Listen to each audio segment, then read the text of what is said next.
सभी को से एक ब्रह्म भाव रे नतमस्तक ही प्रणाम करुची।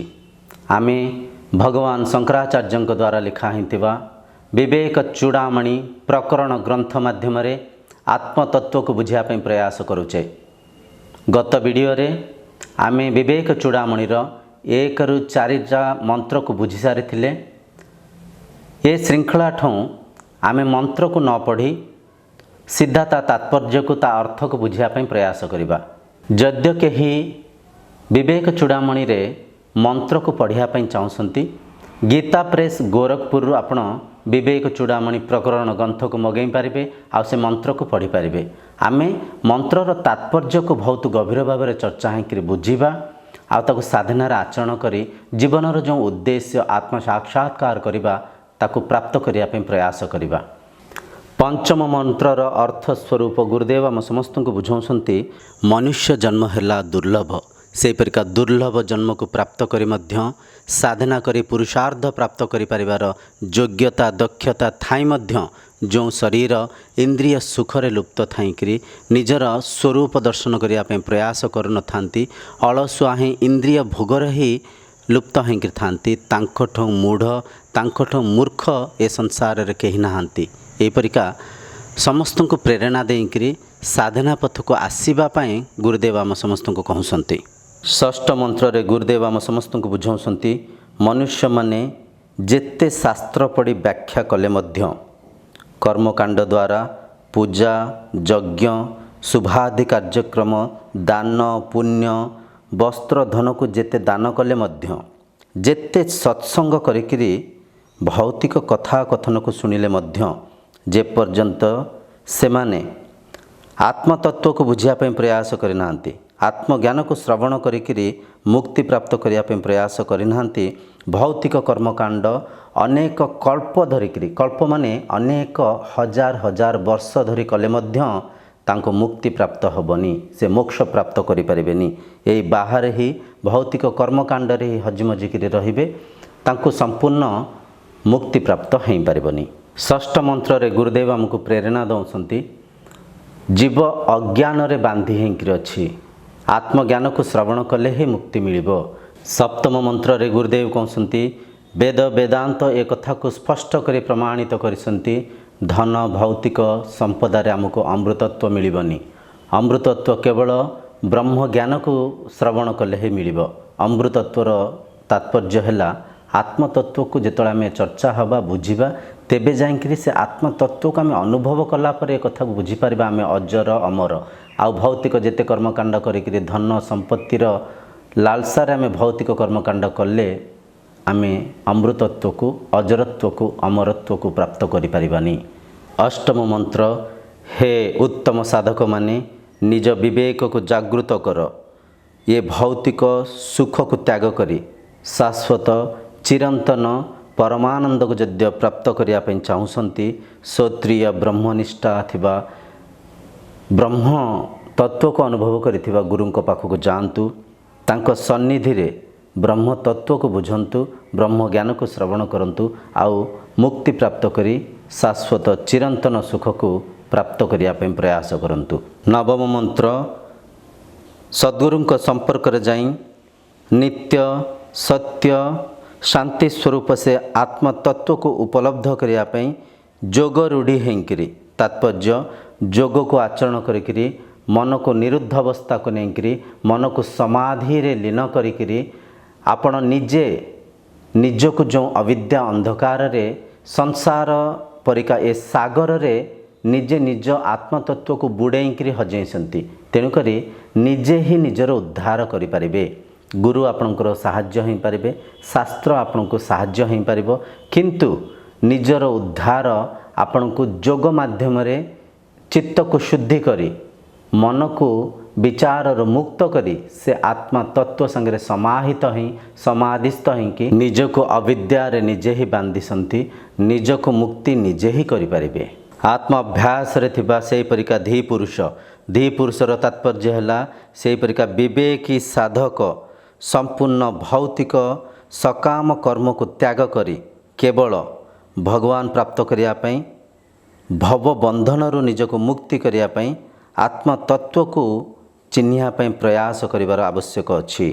ମୋକ୍ଷ ପ୍ରାପ୍ତ କରିବା ପାଇଁ ଆମେ ଯାହା ବି ନିଷ୍କାମ କର୍ମ କରୁଥାଉ, ନିଷ୍କାମ କର୍ମ ମାଧ୍ୟମରେ ଆମକୁ ମୁକ୍ତି ମିଳିବନି। ନିଷ୍କାମ କର୍ମ ତ ଚିତ୍ତ ଶୁଦ୍ଧି କରିବା ପାଇଁ, ମନକୁ ଭୌତିକ ବନ୍ଧନରୁ ମୁକ୍ତି କରିବା ପାଇଁ କରୁଥିବା ପ୍ରୟାସ।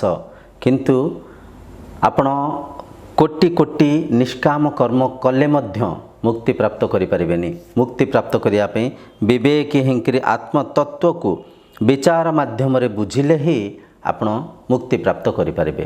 ଉଦାହରଣ ସ୍ୱରୂପ ରଜ୍ଜୁରେ ସର୍ପ, ରଜ୍ଜୁ ହେଲା ଦଉଡ଼ି।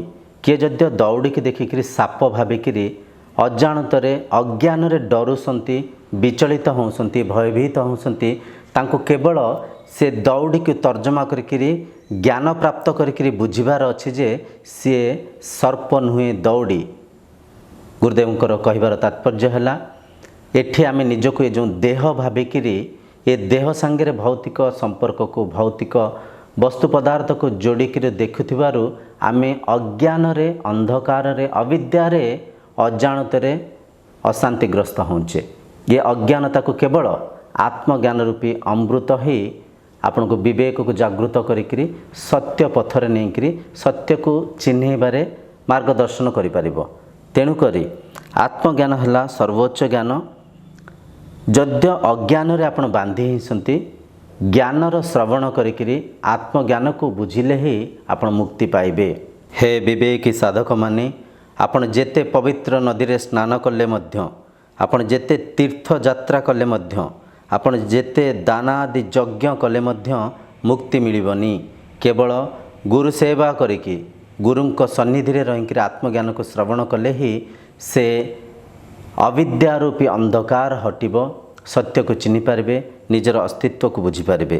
ଯେଉଁ ସାଧକମାନେ ଶାସ୍ତ୍ର ଅନୁଯାୟୀ ସାଧନା କରୁଥାନ୍ତି, ଶାସ୍ତ୍ରକୁ ବୁଝିଥାନ୍ତି, ଶାସ୍ତ୍ର ବିପକ୍ଷରେ, ବିରୁଦ୍ଧରେ କିଏ କହିଲେ ତାଙ୍କୁ ତର୍କ କରିକିରି ତାଙ୍କୁ ବୁଝେଇ ପାରୁଥାନ୍ତି, ବିବେକକୁ ଜାଗୃତ କରି ଆତ୍ମା ଅନାତ୍ମାର ପାର୍ଥକ୍ୟକୁ ବୁଝିପାରୁଥାନ୍ତି, କେବଳ ସେହିପରିକା ଧୀ ପୁରୁଷମାନେ ହିଁ ଆତ୍ମଶକ୍ତିକୁ ଉପଲବ୍ଧ କରିବାର ଯୋଗ୍ୟ।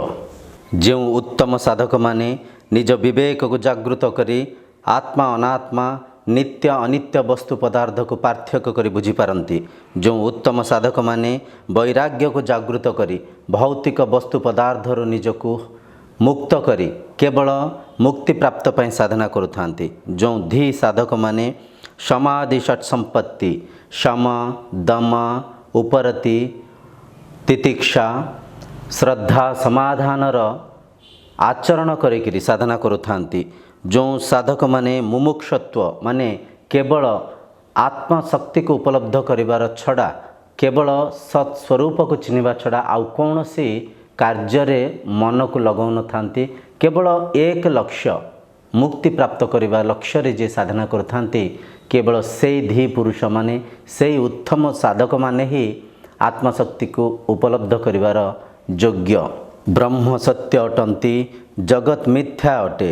ଏହିପରିକା ବିଷୟକୁ ଯେଉଁ ସାଧକମାନେ ବିବେକକୁ ଜାଗୃତ କରିକିରି ପାର୍ଥକ୍ୟ କରିପାରିଥାନ୍ତି, କେବଳ ସେହି ସାଧକମାନେ ହିଁ ନିତ୍ୟ ଅନିତ୍ୟ ବସ୍ତୁକୁ ବିବେକ ମାଧ୍ୟମରେ ଚିହ୍ନି ପାରିଥାନ୍ତି।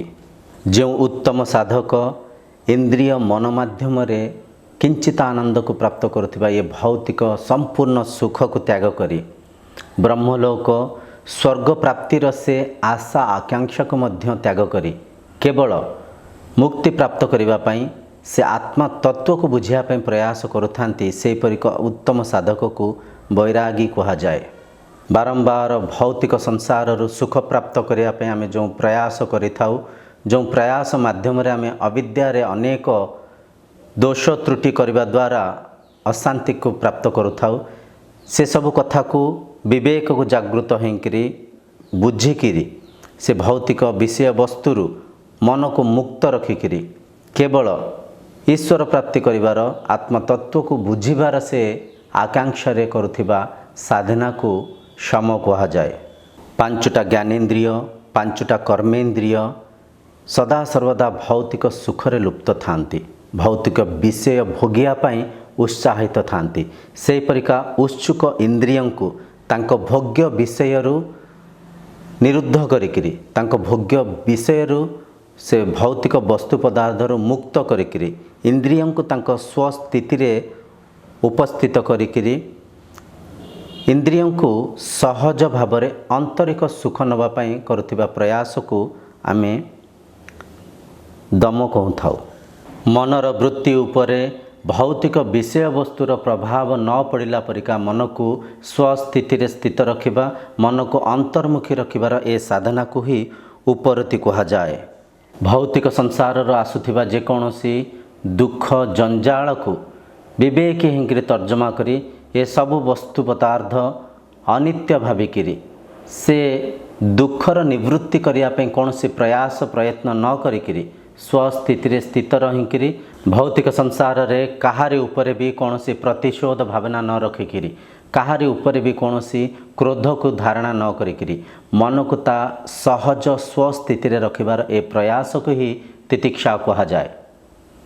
गुरुंक गुरुवाणी रे श्रद्धा रखिबा गुरुंक आदेश रे निष्ठा रखिकी आचरण करवा शास्त्र रे जहाँ भी आमको शिक्षा जाऊँगी शास्त्र उपरे श्रद्धा रखिबा शास्त्र को मानिकी विधिवत साधना करिवार ये विधि को ही श्रद्धा कहा जाए। केवल वेदांतर श्रवण करी गुरुवाणी को सुनी शास्त्र को पढ़िकी संतुष्ट न होई से आत्मतत्व को बुझिबा पई परिशोधन करिकी बारंबार तर्जमा करिकी आत्मतत्व को बुझिबा पई करथिबा प्रयास ही समाधान कहा जाए। जीव अनादि कालर निजको जो देह भाव मानि नहीं अन्नमय कोशा प्राणमय कोशा मनोमय कोशा विज्ञानमय कोशा रूपी से अहंकार जाए ये प्रत्येक देह भाव को त्याग करी केवल मुक्ति प्राप्त करिवार जो मनरे थिबा व्याकुलता को मनरे थिबा आग्रह को आ मनरे थिबा से ब्रह्म जिज्ञासा को ही मुमुक्षत्व कहा जाए।